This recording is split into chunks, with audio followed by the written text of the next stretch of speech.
Hello, my name is Les Brown. This is Mamie Brown's Baby Boy, and I want to thank you so much for joining us. You know, at this particular time, I want you to, first of all, pat yourself on the back and take the time to thank yourself for becoming involved in a process for looking at your life. If there's ever time that we need to begin to stop and think and assess ourselves, that time is now. When you begin to look at the foreclosure rate that's going on in the country and the foreclosures and the bankruptcies, and in addition to that, the violence and people losing their jobs and the level of uncertainty and fear that people are feeling. And I think there's a level of stress in the air unlike anything we've ever felt before.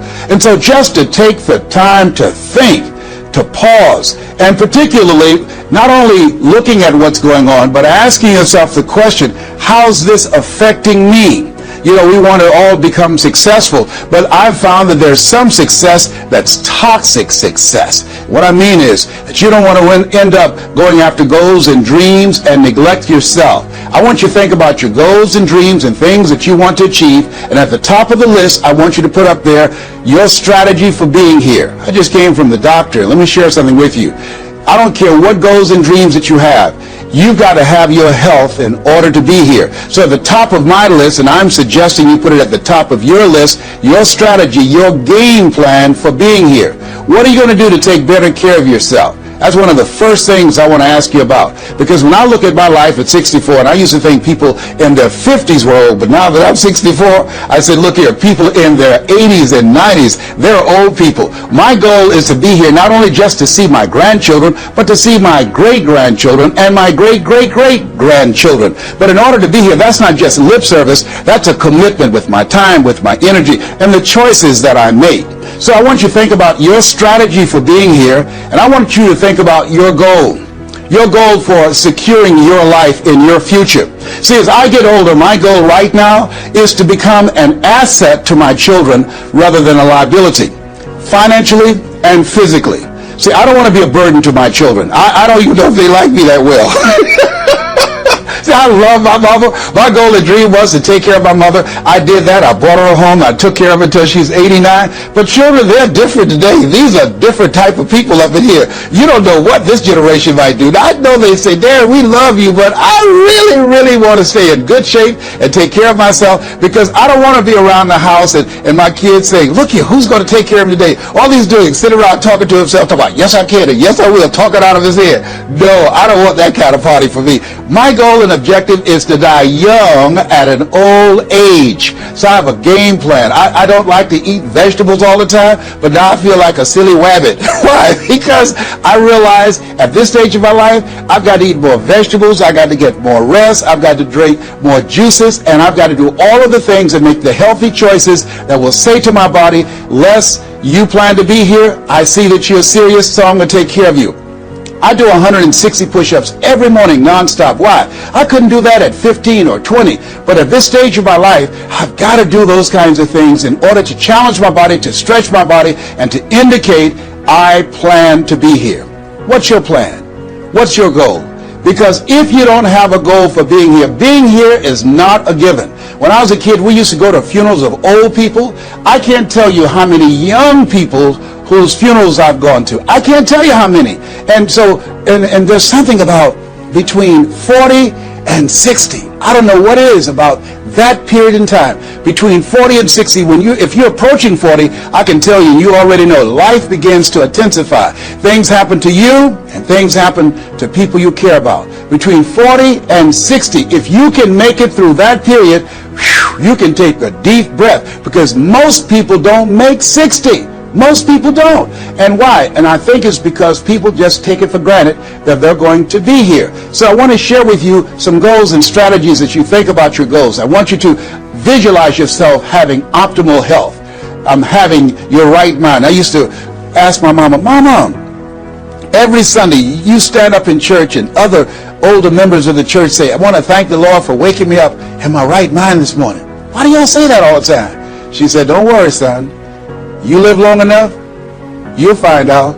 She was absolutely right. I went in the room the other day to find something. I got in there, and I couldn't remember what I was looking for. I came out, I remembered what I was looking for. I went back in, I found it. Then I couldn't remember why I was looking for it. One of my children said, Daddy, you need some ginkgo biloba. I said, what's that? She said, something for your memory. I went down to the health food store. I was walking around. The lady said, may I help you, sir? I said, I forgot why I'm here. She said, you need something for your memory. I said, I know. So they took me over to a little section, and I bought the stuff, and then I took it home. Now, I can't remember where I put it. So when I got up this morning, I said, I want to thank the Lord for waking me up in my right mind this morning. See, if you woke up in your right mind this morning, that's a good thing. I called a friend of mine the other day, Miss Williams, said, Miss Williams, how you doing? She said, baby, I'm doing good. She said, I went to the bathroom by myself, not all myself. I said, too much information, too much information.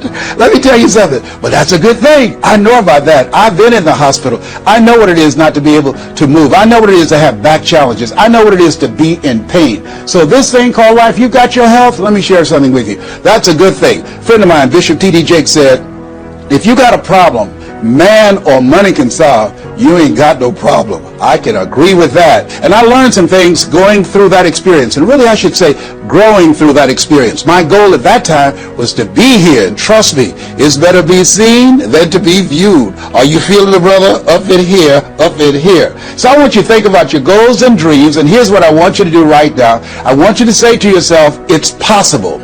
It's possible. And I want you to follow along with this process. As you think about your goals and dreams, I want you to write this down. I'm going to give you some strategies to maintaining this possibility mindset. I want you to write down mindset maintenance. Mindset maintenance. Let me share something with you. The easiest thing that I do every year is to live my dream. That is, helping people to realize their potential, to step into their greatness, challenging themselves, reinventing themselves, to start their own businesses. I've helped over 400 people earn millions of dollars. The easiest thing I do every year is what I do on a day-to-day basis, going into prisons and juvenile detention centers, teaching young people mindset development, how to become effective communicators, how to dress like a prospect rather than a suspect. Those are the easy things that I do. Let me share with you the most difficult thing that I've ever done in my life. And that was to believe that I could do it. That's the most difficult thing that I've ever done in my entire life. To believe that I, Les Brown, who was born in an abandoned building on a floor in a poor section of Miami, Florida, with a twin brother. We were adopted. We were 6 weeks of age by Mrs. Mamie Brown, and I called myself Mrs. Mamie Brown's baby boy. All that I am and all that I ever hope to be, I owe to my mother. I saw a sign once that said, God took me out of my biological mother's womb and placed me in the heart of my adopted mother.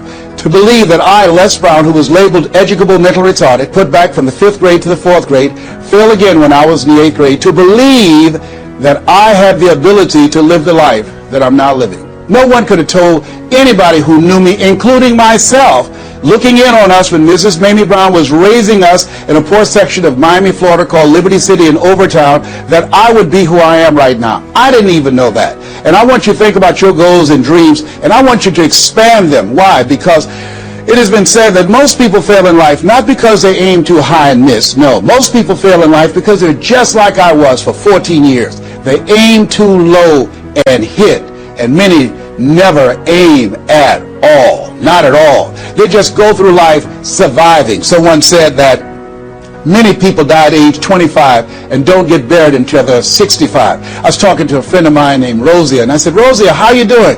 And she said, let me tell you something. Life is a mess. I said, girl, what are you talking about? She said, my life is a mess. She said, you know what?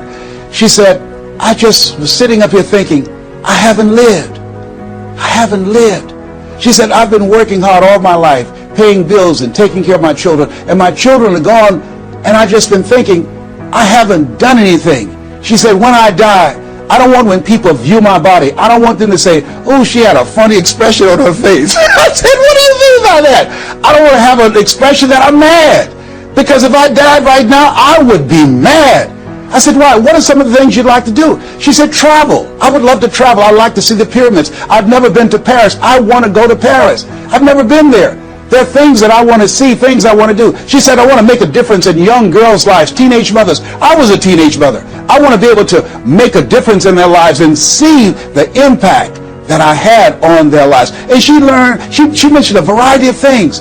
And I remember a story about a lady who went to the doctor, and she was diagnosed with terminal cancer. And she came home and she was sitting at a table and she was drinking some coffee, and all of a sudden she just looked up and she said, I refuse to die an unlived life. I refuse to die an unlived life. And she decided that she was going to live. That up to that point, her life was for her family, for her children, for her husband, but she had left herself out of the equation. Have you ever done that? I remember at a period of my life, I was going to work and I was working on a job that I hated. And at the same time, I was praying that I wouldn't get fired. I was praying that I wasn't laid off. I was miserable. Nobody was holding a gun to my head, but I showed up every day and I used a flimsy excuse. Well, I got to pay the bills. I've got a car payment I have to pay. I have a family, I have children. Of mine said, you know when people change? And I said, no. He said, when they get to the point when they say, I've had it. I've had it. I think the only reason that you're listening to me right now, the only reason that you're watching this webinar, that there's somewhere in your heart of hearts that you said, as you looked at your life, you said, I've had it. And not only have you said, I've had it, but you said also in your heart of hearts, I can do better than this. And let me share something with you. You can. Because if anybody told me, and I'm going to share some things with you that I've done, not for the purpose to impress you, but to impress upon you what the possibilities are when you work on your mind and have mindset development. Because I've found that how people live their lives is a result of their state of mind. It has been said, you don't get in life what you want, you get in life what you are. So part of the process, number one, is expose yourself to positive messages. See, what I'm doing right now, I'm distracting the story that's going on in your head right now. How you live your life, how I live my life, how all of us live our lives is a result of the story we believe about ourselves. And most of us are born into stories. I was born into a story where we were poor, but we didn't know it. I didn't know we were poor until I got on a bus with my mother going to do domestic work on Miami Beach. And when we crossed the Venetian Causeway and I saw those big, beautiful hotels, and I was in the homes with my mother making up beds and cleaning, and we ate the food left over from the families that she cooked for. And we wore the hand-me-down clothes of the children that she kept. And I kept saying, Mama, what is it, boy? As we got ready to pack up to go back home and to Overtown and Liberty City and all the poverty and filth and the violence there, I said, why can't we stay here? Why can't we stay here? She said, Lester, we can't. Why? Because we can. Why, Mama? Why can't we? She said, it's just the way it is. Now shut up. And I kept saying to myself, why is that the way that it is? And I guess I was okay for Wesley and Margaret Ann and Leonard and Angelo and Sharon and Linda, but it wasn't okay for me. I was curious. I wanted to live like Mr. Swiderski lived. I wanted the big car that he had. I wanted that big home that he had. We lived in a 2-bedroom apartment. It was 7 of us, plus Mama. He had a big mansion, just 3 of them, 10,000 square feet. I said, Mama, what is it, Leslie? One day, I want to buy you something just like this. My brothers and sisters, when we were on the bus going back, they were just engaged in playful things. I was thinking and dreaming. Mama didn't understand why I was thinking like that, because I'd been exposed to positive messages. I had to take care of Mr. Swiderski. I had to shine his shoes and clean his office. And every day when he was listening to motivational messages, I was hearing those things too. Earl Nightingale, we become what we think about.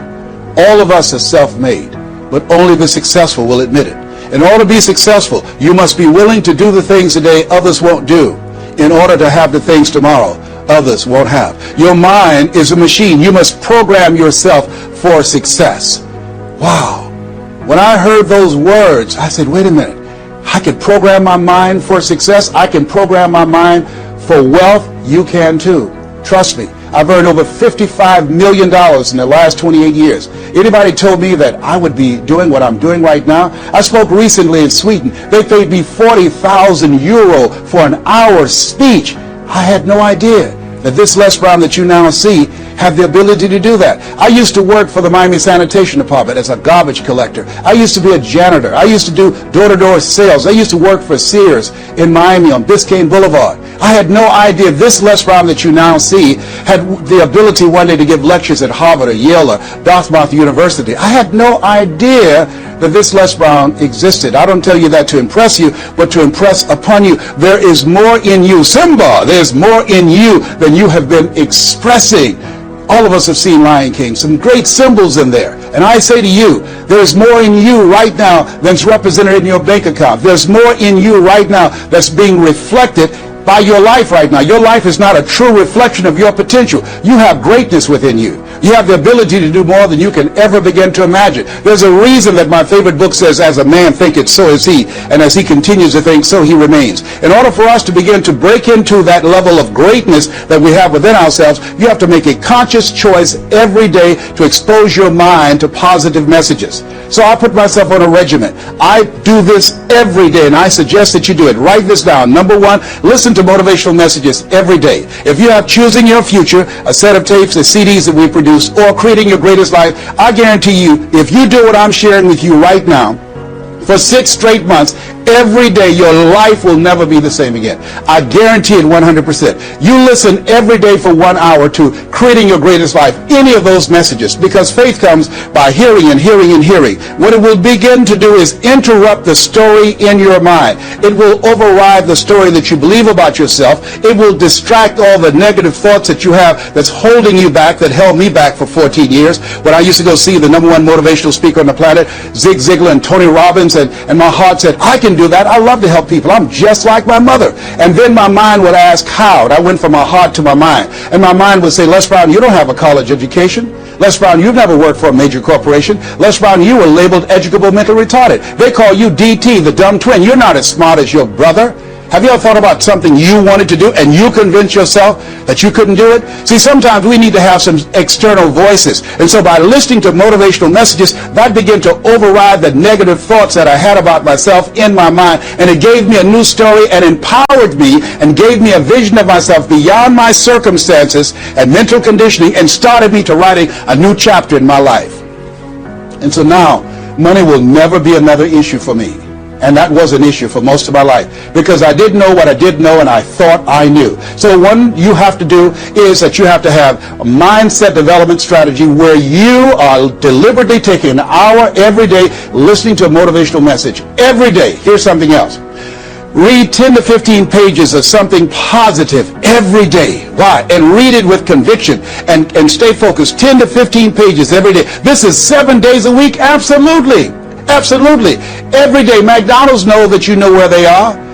Burger King know that you know where they are. But every day they have some advertising. They have billboards. They have radio. They have television. Why? Because by exposing you to those messages, that will begin to impact your behavior. And it will drive you into the place to purchase what they're advertising. Now you're advertising for your greatness. And faith comes by hearing and hearing and hearing and hearing. So you want to listen to positive messages every day. You do this, I'm telling you, your life will never be the same again.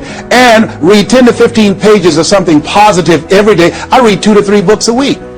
Why? Because I have goals and dreams of things I want to achieve. I want my life to count. I want to make a greater impact. At this stage of my life, I'm working on my children's education. A good man leaves a legacy for his children's children. So I'm working on their education at this point in my life.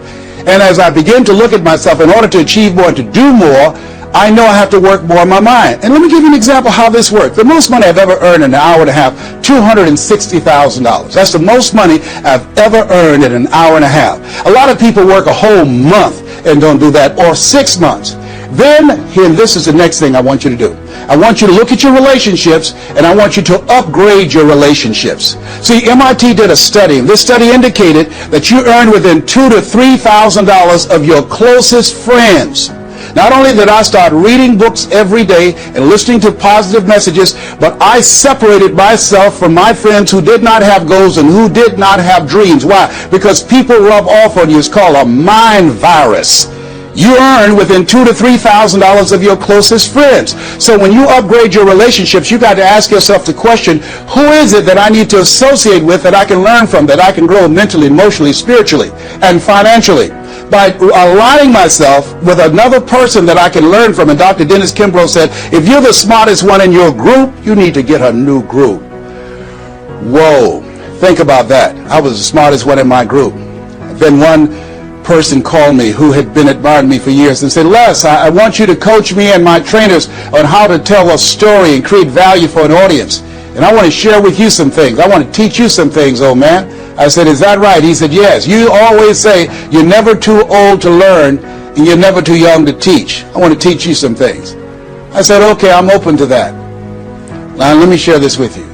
He blew my mind. The most money, as I mentioned to you, I've ever earned, speaking to over 8,000 people in Salt Lake City, Utah, $260,000. I did an event with this individual, just over 500 people. Because of what I learned from him, because I upgraded my relationships, I earned over $410,000 in an hour and a half. I was excited. But in every area of your life, when the doctor looked at me and said, "You have cancer." Cancer is the most feared word in 7 different languages.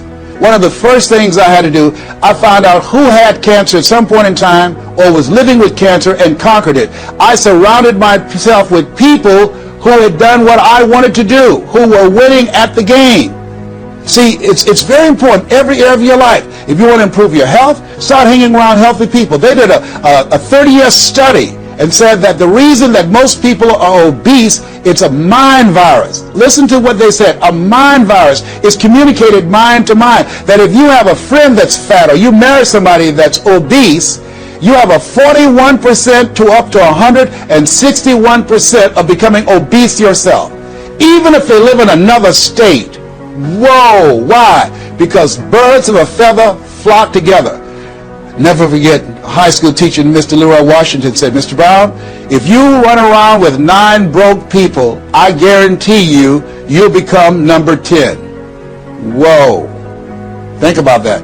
Part of your mindset development, not only listening, not only reading, but you have got to look at your relationships, upgrade your relationships, and continue to evaluate them and make sure they're an asset to you and not a liability. My son John Leslie is a motivational speaker. He has a saying, "Who should you count on and who should you count out?" See, there's some relationships that can start out real positive, and then sometimes we outgrow people. Has that ever happened to you? Have you ever outgrown someone? Somebody you used to be close to, used to be your bosom buddy, and then you haven't been together for a time, and then when you get together, you have absolutely nothing in common. Sometimes that happens with family members. My twin brother, it's a strained conversation because he's talking about, "Les, did you hear who died?" "No, I don't get up reading the obituary column. I'm glad my name is not there." "Hello, I don't care. I'm focusing on living." Our conversations are so different. Isn't it interesting how you could be raised in the same family, same circumstances, by the same parents and end up dramatically different? It's called life. Here's the other thing that's very important. Write down the goals that you want to achieve. Write them down, put them on a 3x5 card, and I want you to use a King James Version Bible and Matthew 7:7, "Ask and it shall be given, seek and ye shall find, knock and it shall be open unto you." I want you to write that on one side of the card. On the flip side of the card, I want you to write down one major goal that you want to achieve. And you want to read that 3 times a day. 3 times a day. What are you doing? You're hypnotizing yourself. And you're dehypnotizing yourself. What you're doing is you are dispelling the myths and all of the spells that you're living under. I think that a poverty mindset is a spell. I think that people go so far, and because they're mesmerized by life, they unconsciously stop. And you have to break that spell by constant attention. So on one side you read your goal, that one major goal, 3 times a day. Then the flip side, you flip that scripture over. "Ask and it shall be given, seek and ye shall find, knock and it shall be given unto you." As you read that every day, 3 times a day, I can tell you, amazing things, breakthroughs will happen for you. Now, we're going to take a break right now, and I want you to take the time to think about this one thing. What is it that you're going to do differently? Because in order to do something you've never done, you've got to become someone you've never been. You've got to be willing to give up who you've been to give birth to who you can become. I want you to take the time and write down one radical change that you're going to make about you. And you know, if you do that, your life, climb to the mountain, the top of the highest mountain, no matter where you go, they'll be talking about me, LB, Triple P. If you can come up with all of that kind of gobbledygook garbage, what could you do if you sat down and you started thinking and doing editorials about things that's maintaining our detriment? What could you do to inspire people to register to vote? What could you do to begin to impact public policy? You've got to get a larger vision of yourself. I said, Mike, I never thought about myself in that way. See, Has anybody ever seen something for you that you didn't see it for yourself? I didn't see that for myself. Maybe that's why my favorite book says, eye is not seen, ear is not heard, nor is entered the heart of mankind what God has in store for you. Because of what he saw in me, he inspired me. He gave me a vision of myself beyond my circumstances, beyond my mental conditioning, and beyond the job where I was, because I thought I was just a disc jockey. I love that. I master a microphone. You drop me in any city, I can master a microphone. I can turn a city upside down with a microphone. But I had more in me than I was expressing, and I did not know it. And because of this encouragement, I became a community activist. Because of this encouragement, I started doing a talk show called Voice of the People. Because of this encouragement, when I got out of radio, I ran for the Ohio legislature, and I was elected. And because of his encouragement, I passed 14 bills my first term. Because of his encouragement, I was elected 3 times and became the chairman of the Human Resource Committee. Because of his encouragement, I became a public speaker. Because of his encouragement, I became an author. Because of his encouragement, I did a show for King World called The Les Brown Show, and they paid me $5 million, $2 million not to speak. Because of his encouragement, I produced specials for PBS, public television. They said, you couldn't do that. You don't have a college education. It's educational television. Because of his encouragement, I did so many things I had absolutely no idea that I could do. I encourage you to live full and to die empty. There's more in you right now than just working on a job where they pay you just enough to keep you from quitting and you work just hard enough to keep from getting fired. And when you make the decision and identify that key area of your life that you need to make a radical change, things will begin to open up for you. Now here's the other thing that's very important. Once you identify your goal, I want you to get, if possible, a visual picture of your goal. My major goal was to buy my mother a home. I got the picture of the home with a 12-foot swimming pool and a basketball court on a golf course. I bought that home for my mother. It cost just over $400,000, 10,000 square feet. I had a picture long before I had the money and the down payment to get it. My goal was to be known nationally and internationally as a speaker. I had that goal. I had a card that I had on one side, asking it shall be given, seeking ye shall find, knocking it shall be opened. On the other side I had, I'm the world's #1 orator. I produced that result in my life. I had a goal of becoming a talk show host. I used to watch Phil Donahue, and I put my picture on the screen of the television. As I listened to the program, I visualized myself there, and I was called by King World Production, and I had my own talk show. Well, it was the highest rated, fastest canceled talk show in the history of television. Well, at least I had one. It's called life. Now, here's something else. You will fail your way to success. Trust me on that. You're going to have a lot of failures, a lot of disappointments, but you will fail your way to success. Goethe says, that which does not kill you will make you stronger. See, 85% of people allow their fear of failure to outweigh their desire to succeed. That's why you have to be of good courage. You have to have courage. When life knocks you down, I have a saying, try and land on your back, because if you can look up, you can get up. So once you look at and decide the goal that you want to put some things, or put a treasure board or a goal board and have pictures of the goal that you want to achieve, so you can see it every day when you get up in the morning and the last thing at night. You're programming your subconscious mind, where 9 out of 10 decisions that you make comes from there. Here's something else. Not only do you want a physical picture that you can see every day to remind you, to keep you on course, but the other thing that's very important in achieving your goals, writing your goals down in detail and having 7 action steps that you take every day. Now, Robert Schuller said, by the yard is hard, but inch by inch, anything is a cinch. You want to think about, what are the things I need to do every day? Break it down into increments. You have your 30-day goals, and you have your 3-month goals, and your 6-month goals, and your 1-year goals, all right? You want to break it down in increments. What do you need to do starting today? Don't squander any time. There goes a second. There goes another second. There goes another second. And all the power in the world can't bring it back. So what are 7 things that you can do starting today? And then once you do those 7 things, then you work on all the other stuff. But what are the 7 most important steps that you can take that can move you in the direction of your goal? And when I decided to become a speaker, I started memorizing quotes every day.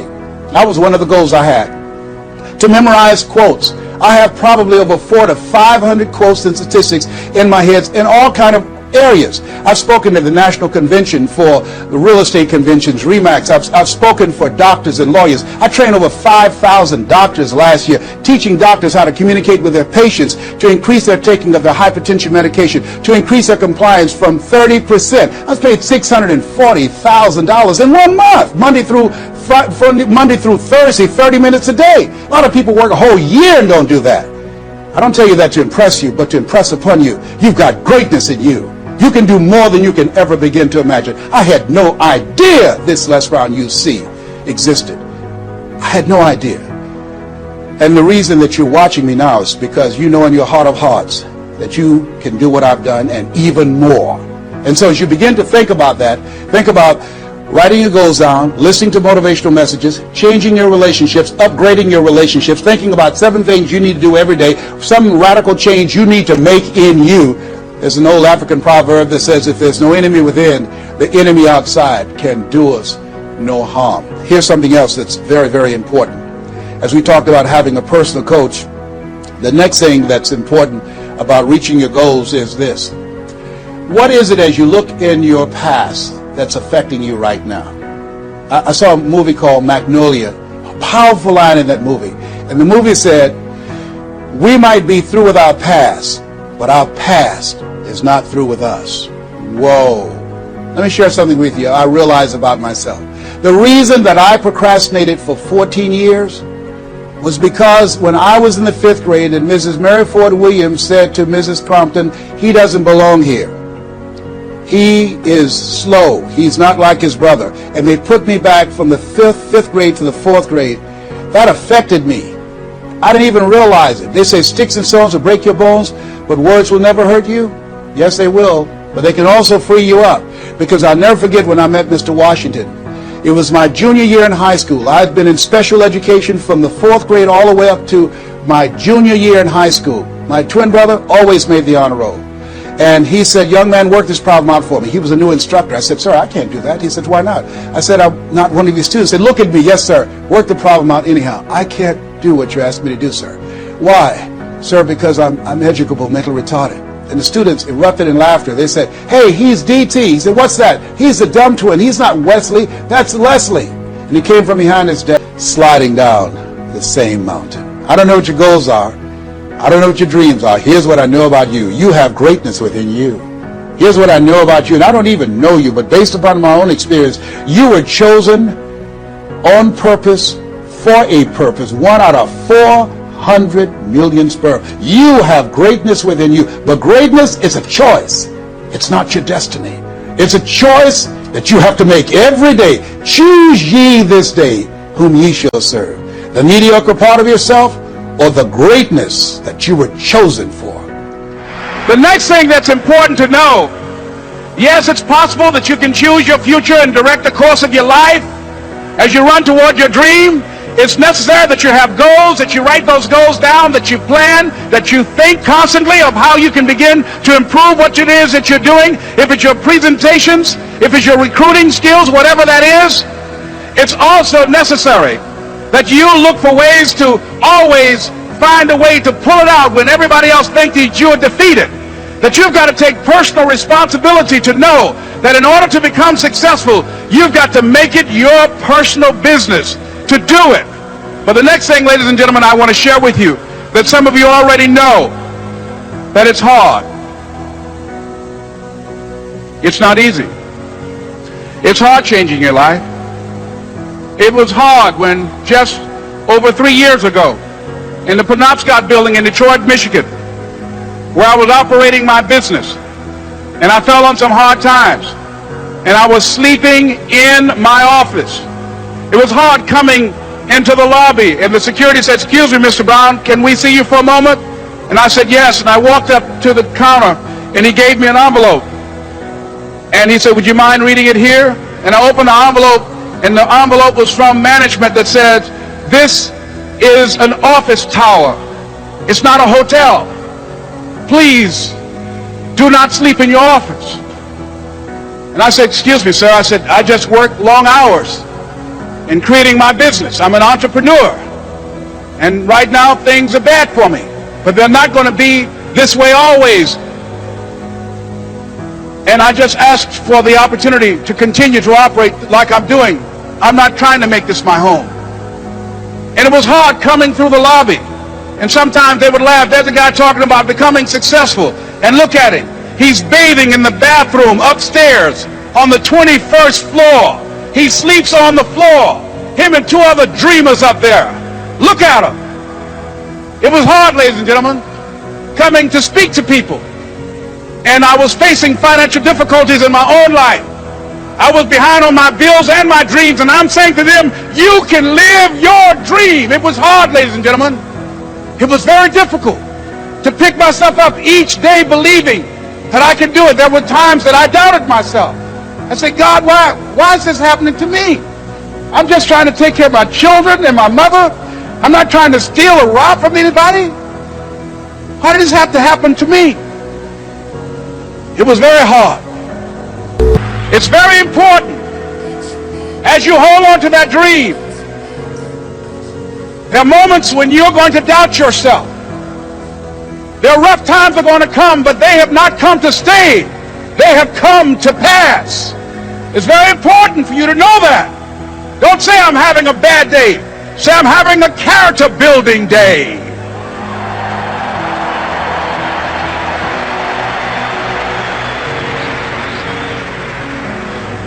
It's very important for you to believe that you are the one to make this happen. I remember this high school teacher, Mr. Leroy Washington, at the end of school one June, it was just a few days before we were supposed to leave, and I just got my report card, and it indicated that I'd failed history, and I'd failed English, and I would have to go to summer school. And I was feeling within myself that I was a failure, that I'm slower than most people in getting paperwork, and I was feeling down on myself and very negative. And Mr. Washington was giving a speech to the graduating seniors, and I was in 11th grade. And even though I wasn't supposed to be in there, I went in there because the speech he was giving, that speech was for me. And as he talked, my heart began to beat fast. Tears began to run by my eyes, and I was in the back just listening to him, because he said, and he was a very dramatic man. I still talk to him to this day.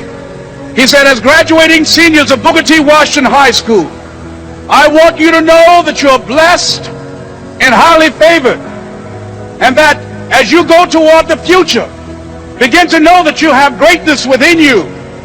And if just one of you here begin to envision yourselves as being blessed and highly favored to reach your goals, if just one of you capture the essence of what that means, that you have greatness within you and a responsibility to manifest that greatness, that you can make your parents proud, you can make your school proud, you can touch millions of people's lives, and the world will never be the same again because you came this way.